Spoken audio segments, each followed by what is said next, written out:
Episode 32। माया की बिगड़ती हालत। पूरी वाइन पीने के बाद ही माया के चेहरे के भाव एकदम से बदल गए। नताशा को कुछ पल कोल्डली घूरने के बाद माया गुस्से में अपनी आईब्रोज रब करने लगी। उसके साथ क्या, क्यों और किसकी वजह से हो रहा था, माया को समझते देर नहीं लगी। नताशा ने जो ड्रग माया को दिया था वह ड्रग वाकई ही बहुत ही स्ट्रोंग था। उसे लेने के कुछ सेकंड के अंदर ही माया की बॉडी में बदलाव होने शुरू हो गए थे। उसका चेहरा, पूरा शरीर लाल होने लगा था। बेचैनी के साथ ही माया को अपने शरीर में गर्मी और तेज सेंसेशन फील होने लगी थी। माया कुछ बोल नहीं रही थी, मगर उसे अपने अंदर बहुत ज़्यादा तकलीफ और दर्द महसूस हो रहा था। उसका पूरा शरीर बुरी तरह अकड़ रहा था। माया को ऐसा महसूस हो रहा था जैसे उसके पूरे शरीर में जहरीले और डंक मारने वाले कीड़े मकोड़े रेंग रहे हो। नताशा दूसरी ओर देखने का नाटक करते हुए तिरछी नज़रों से माया को ही देख रही थी। माया की कोल्ड नज़रें खुद पर महसूस कर नताशा को थोड़ा डर भी लग रहा था। हालांकि ऐसा पहली बार नहीं हुआ था। नताशा और ज़ारा ने पहले भी कई बार माया को ड्रग दिया था, मगर माया पर मामूली ड्रग का असर नहीं होता था। 6 साल पहले हुए एक भयंकर एक्सीडेंट के बाद माया बहुत जख्मी हो गई थी। उस एक्सीडेंट की वजह से माया उस वक्त ऑलमोस्ट मरने ही वाली थी, पर भाग्य भरोसे माया बड़ी ही मुश्किल से जिंदा बच गई थी। उस एक्सीडेंट ने माया से उसका बहुत कुछ छीन भी लिया था और उसे बहुत कुछ दे भी दिया था। एक्सीडेंट के बाद माया को पूरे 1 साल तक मेडिकेशन चला था। उसी मेडिटेशन के दौरान माया के शरीर में कई सारे ऐसे मेडिसिन और ड्रग्स रेगुलरली इंजेक्ट किए गए थे, जिसकी वजह से माया के ऊपर आज के वक्त में कई नॉर्मल ड्रग का असर नहीं होता था। लेकिन इस वक्त माया के ऊपर नताशा के ड्रग का असर हो रहा था और बहुत ज़्यादा तेजी से हो रहा था। अंकित ने जब माया का अचानक लाल होता हुआ चेहरा देखा तब उसे थोड़ा अजीब लगा। माया हल्का बेचैन थी। बीतते वक्त के साथ उसकी बेचैनी छुपाए नहीं छिप रही थी। अंकित ने मामले का आकलन करते हुए माया से कंफ्यूजन में पूछा, माया, तुम ठीक तो हो ना? तुम थोड़ी बेचैन लग रही हो और तुम्हारा चेहरा भी लाल हो रहा है, क्या कुछ गड़बड़ है? अंकित के सवाल पर माया दर्द में भी हल्का मुस्कुराई और बोली, किसी ने मेरी ड्रिंक के साथ छेड़छानी की है, शायद ड्रग मिलाया है किसी ने मेरी ड्रिंक में। व्हाट? माया की बात सुनकर अंकित दंग रह गया। उससे गुस्सा भी आ रहा था इस बात पर कि आखिर कोई उसकी पार्टी में उसके सबसे करीबी दोस्त को ड्रग कैसे दे सकता था। नताशा ने भी माया की बात सुनकर बिल्कुल हैरान और परेशान होने का एक्टिंग की। माया का हाथ पकड़ते हुए नताशा झूठी फिक्र जताते हुए बोली, पर ऐसा कैसे हो सकता है दी? मैं खुद आपके लिए ड्रिंक लेकर आई थी और आप पर तो ड्रग का असर नहीं होता है ना, तो फिर ये आज कैसे हो रहा है? नताशा की बात सुनकर माया ने उसकी ओर मुस्कुराते हुए देखा। नताशा की एक्टिंग स्किल वाकई लाजवाब थी। उसके मासूम चेहरे के पीछे छिपे धूर्त लोमड़ी को पहचान पाना नामुमकिन था। माया बोली, this is a strong drug Natasha.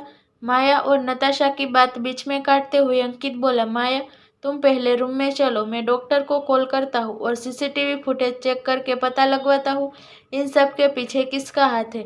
I swear, वो जो कोई भी होगा मैं उसकी जिंदगी नर्क बना दूंगा। अंकित के मन को शुरू से ही माया के लिए फीलिंग थी। ऊपर से वो दोनों बचपन से सबसे अच्छे दोस्त थे, इसलिए अंकित को माया की फिक्र होना नेचुरल था। माया के लिए अंकित की चिंता उसकी आंखों में। माया अपनी मुठिया भींचकर गहरी सांस लेकर खुद को कंट्रोल करते हुए बोली, अंकित, तुम्हें कुछ करने की जरूरत नहीं है। मैंने सुमित को पहले ही कह दिया है, वो सब कुछ पता कर लेगा और डॉक्टर्स को भी बुला लेगा। तुम अपनी पार्टी संभालो, मैं तब तक रूम में रेस्ट करने जा रही हूँ। आगे माया कुछ पल रुकने के बाद नताशा की ओर देखते हुए अपने दांत चबाकर गुस्से में बोली, और जिसने भी मेरी ड्रिंक के साथ छेड़छानी की होगी उसे इसका 10 गुना ज्यादा पे करना होगा। माया की बात नताशा को धमकी की तरह महसूस हो रही थी, मगर माया के कॉम्प्लिकेटेड एक्सप्रेशन देख नताशा समझ नहीं पाई कि माया उसे टारगेट करके बोल रही है या फिर वो ऐसे ही हवा में तुक्का मार रही है। माया के जाने से पहले अंकित ने उसे रूम की की देते हुए कहा, अगर तुम रेस्ट ही करना चाहती हो तो 6th फ्लोर के रूम नंबर 7 में चली जाओ। वो पूरा फ्लोर मैंने गेट्स के रेस्ट करने के लिए बुक किया है। ठीक है, थैंक यू।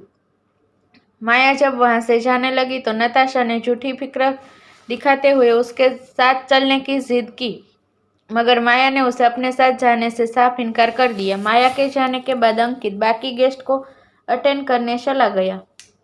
सुमित माया के साथ था, इसलिए अंकित बिल्कुल निश्चित हो गया था।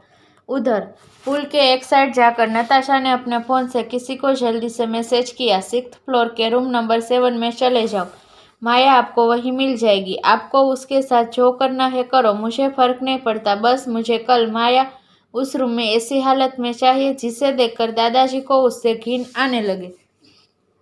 मैसेज सेंड करने के बाद नताशा नफरत से मुस्कुराते हुए बोली, अब बस बहुत हो गया सिस्टर लव का ड्रामा, कल यह सारा ड्रामा खत्म हो जाएगा।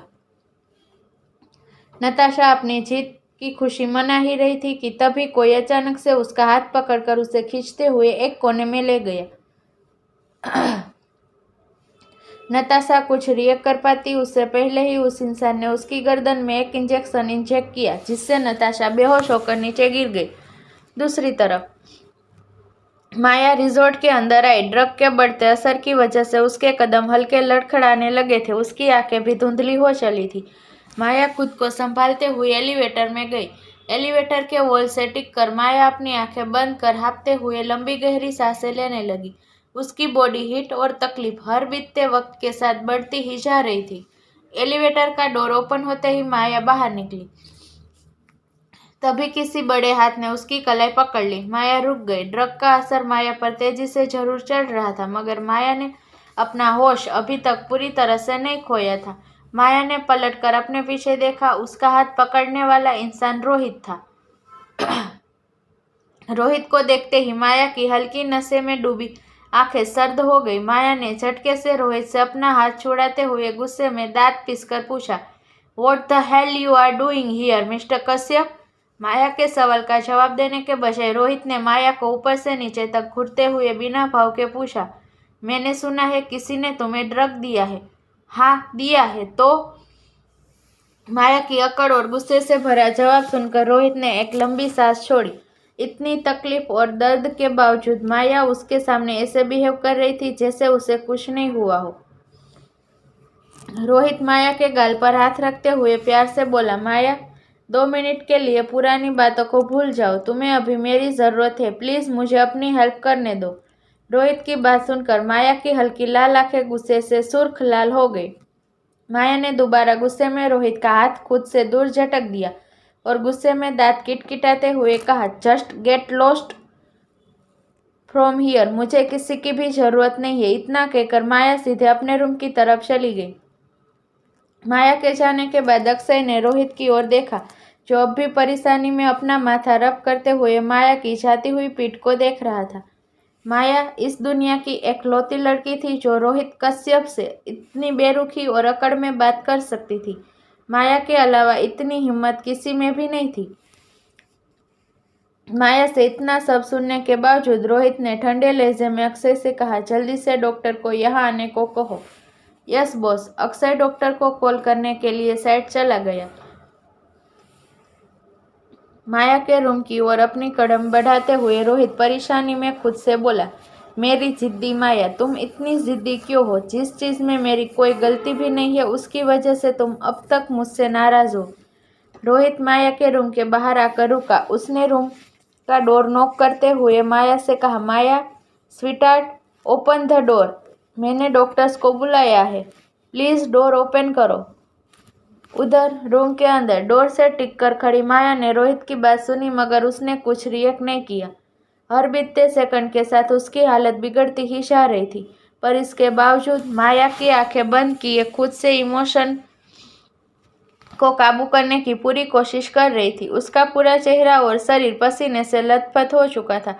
उसी रूम में बेड पर लेटे अधेड़ उम्र इंसान ने गंदी हंसी हंसते हुए माया को ऊपर से नीचे तक देखा और कहा, जाने मन, खुद को इतनी तकलीफ क्यों दे रही हो? आओ इधर मेरे पास आओ, मैं तुम्हारी सारी तकलीफ दूर कर दूंगा। उस इंसान की बातें कान में पड़ते ही माया ने तुरंत अपनी आंखें खोल दी। उसने देखा उसके बेड पर एक अधेड़ उम्र का इंसान कोहनी टिकाए लेटा हुआ है।